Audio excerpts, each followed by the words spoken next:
Now, are you taking brand new loan officers? We So are. people right at, I'm I mean, this industry is missing quality training for brand new people. I mean, most companies don't have it internally. They rely on companies like yours to help them through. But I see there being just a huge opportunity looking for drive and ambition of, these younger people coming out of school or, another career that they were successful in. Are you able to take these people that and run them through a training program like that? Yeah, so we customize for companies. And so if you have new LOs, we do have those courses. And so I'm going to be brutally honest and tell you, I think Casey Cunningham's Zenix program is the best in the industry for Mhm. brand new LOs. And I think it does things mine doesn't do. And of course, strategically, I don't really want to compete with Casey. So, I want to, we've built this here to be our own thing and something different than all other things. People ask me all the time because, we are very pro community with coaching. Like we bring in other coaches to coach our people. And so that's where we get into the people are like, isn't that your competition? And I'm like, no, because we're kind of like, we really are like a business school / hospital for businesses. And we also are like the gym membership. So yeah, we have courses. We have courses on how to go through the 1003, how to explain APR, how to explain TIL, how to explain MIP. What are the most common objections? How to take the caller from the rate call. And so we have those types of classes. I think what's great about us is we truly are going to teach a new person how to build a business. And Yeah. so that's what's missing is there's no MBA anywhere for loan officers. And I knew that my whole career. And so I kept filling the voids at the companies I was at with training and all this stuff. And I said, one day I'm going to go build this thing because everybody needs it. And I'm going to, I know it's needed in this industry. That was the great thing about being inside the industry is I saw an opportunity. Where does all invention meet capitalism is opportunity, right? And so that's exactly where we're at. And it's, we're kind of, we're only in our third year and, we have rapid growth occurring. So like anything, we're solving to scaling, putting the pieces on the car while it's racing. Um, but yeah, we're just a bunch of people over here that really love what we do with a lot of experience with Yeah. many markets too. So anyways, I don't know, in a long-winded way, yes, we're business planners, but I think there's a lot more to that. Yeah. What's 2021 look like for you? Yeah. So as a company or for me personally, or are you asking me for the industry? Well, for you personally. Yeah. So, I mean, I would like to continue, I'm constantly in my own head saying, don't overgrow this thing. All right. So that's the first voice I hear is, I've always been a shoot for the moon person, pie in the sky from a little girl. And so everything I do, I have to do 150%. And so when I started this, I thought, do I have to build this thing to be the Taj Mahal, or can I just be happy with a mediocre consulting firm? And here I am, just climbing the wall again. And so, I will tell you in 2021, we are going to become the label for 12 to 20 industry coaches that right now have their own offerings under their own brands, but do not have the infrastructure that we have. And so we're going to take them in, become their co-branded label. So there'll be labels that you've seen in the industry, and now they're going to be coupled with 2020, but they're going to have our accounting resources, our marketing, our social media, and we're going to be able to blow their businesses up a little bit with our back room. Man, I love And that vision.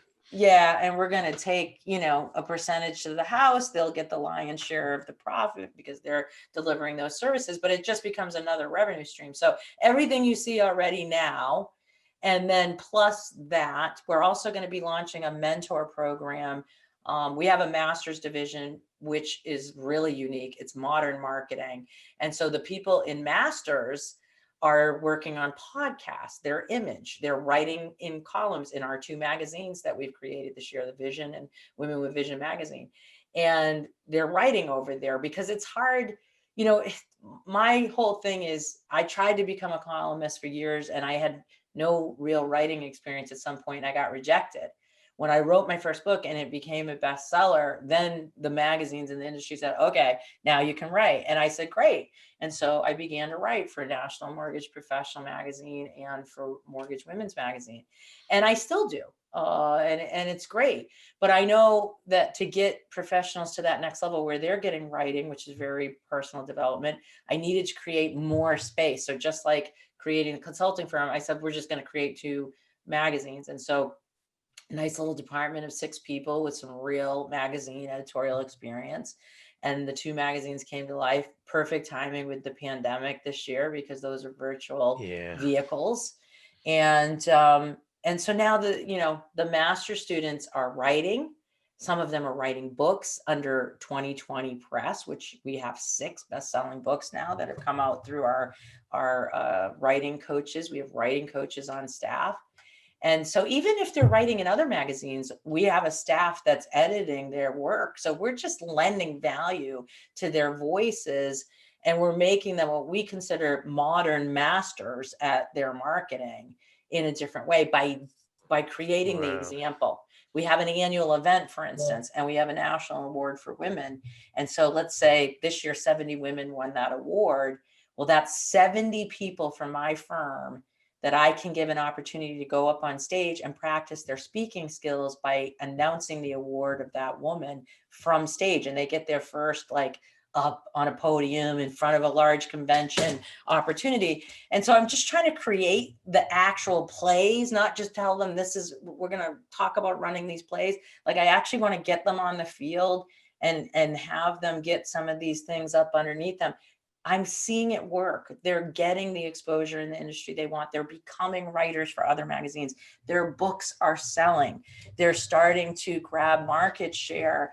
And it's incredibly exciting to watch Man, that it sure development. is. I'm going to be talking further with you for sure. I mean, It's I'm awesome. interested in a lot of what you said. One last question. Sure.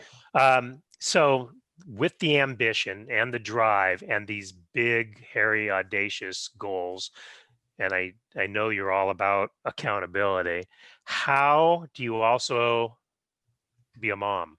I Yeah. mean, how are you managing the two and your health and, how Yeah. are you balancing yourself a little bit? Well, so I am an athlete. So this morning my alarm went off at 4:45. At 6 o'clock, I was at a studio doing a penalty box workout. Yesterday morning, I was doing a body shred workout.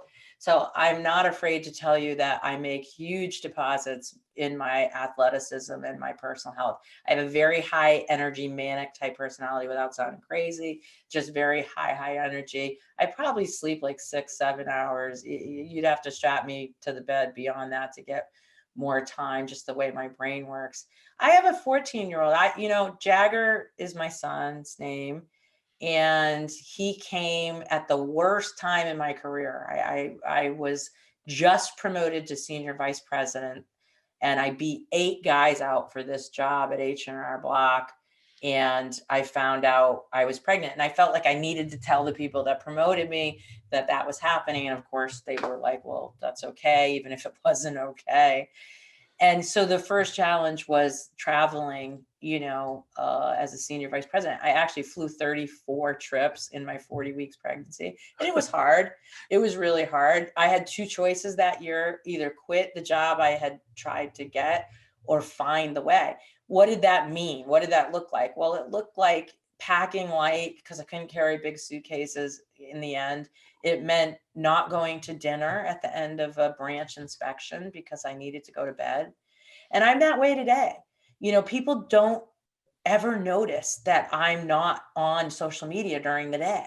There are posts going up, but people are putting them up in my social media department. I do interact with all my social media, but that's done once dinner has been served to my family, honestly, and I'm sitting.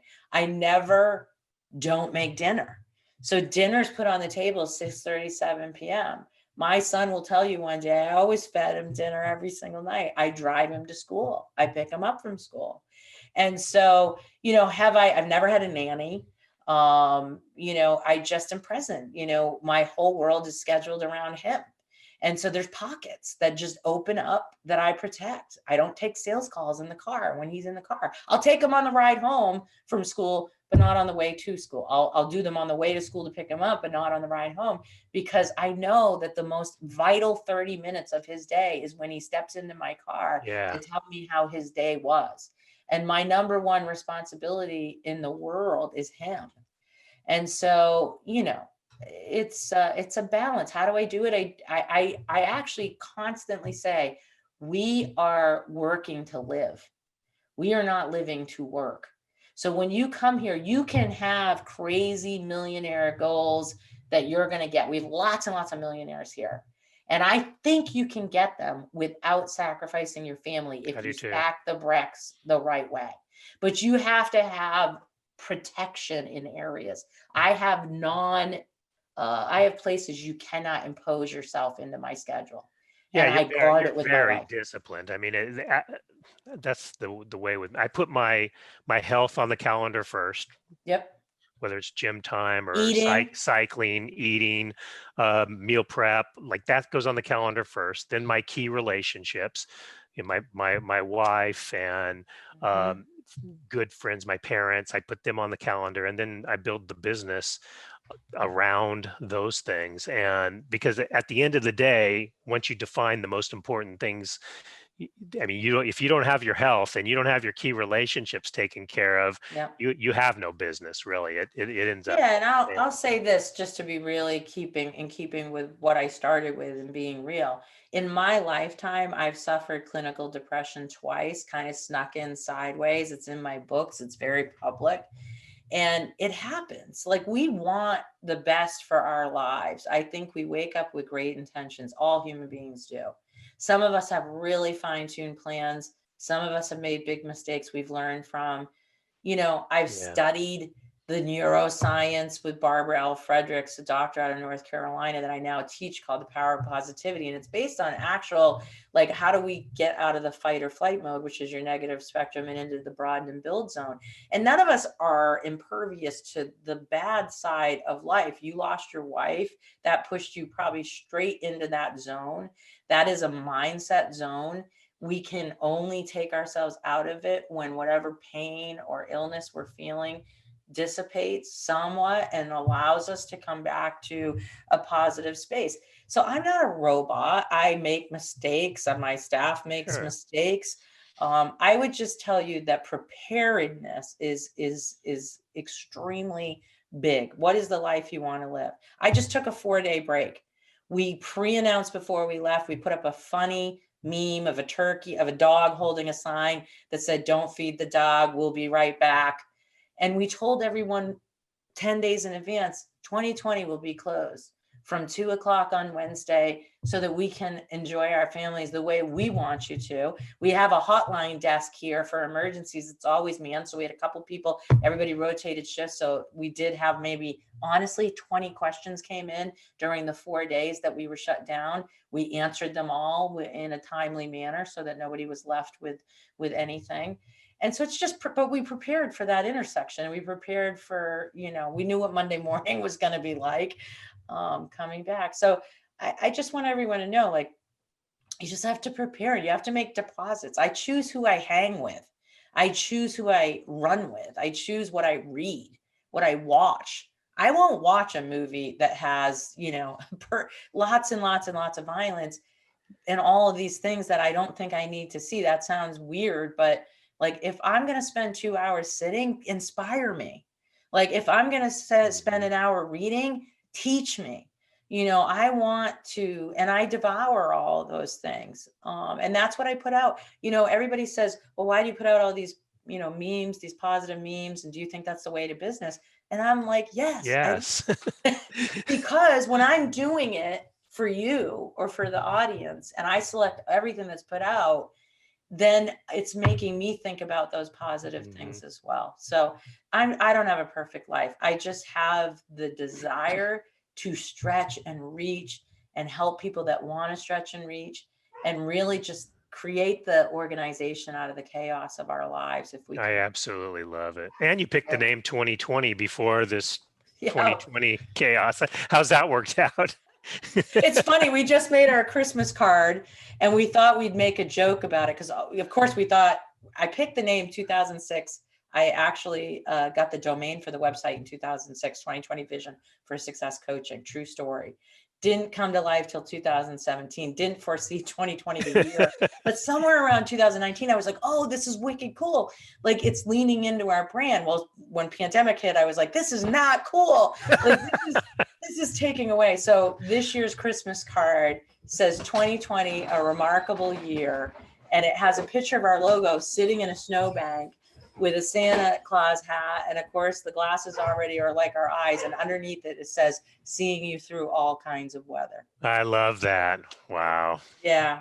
So Christine, anyways, thank you so much for your time today. You've added so much value to the listeners, and I really look forward to getting to know you a little bit better and learning about your company and seeing what we could do. absolutely. Well, thank you for having me. And for everybody out there, I wish you a happy holidays. Thanks for tuning in to us. And thanks for following me. And, I can't say thank you to this industry and the people in it enough for embracing me, the girl coach, and trusting me to your businesses. It's been really endearing. And you're part of my story now, which is great. So. Awesome. So how can people get a hold of you?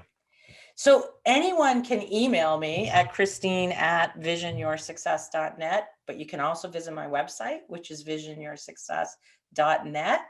And any of the social medias, either under my name or 2020 Vision for Success Coaching. Man, love it. Christine, thank you so much, and have a great holiday season and a great day. Thank you. All right, we'll talk soon.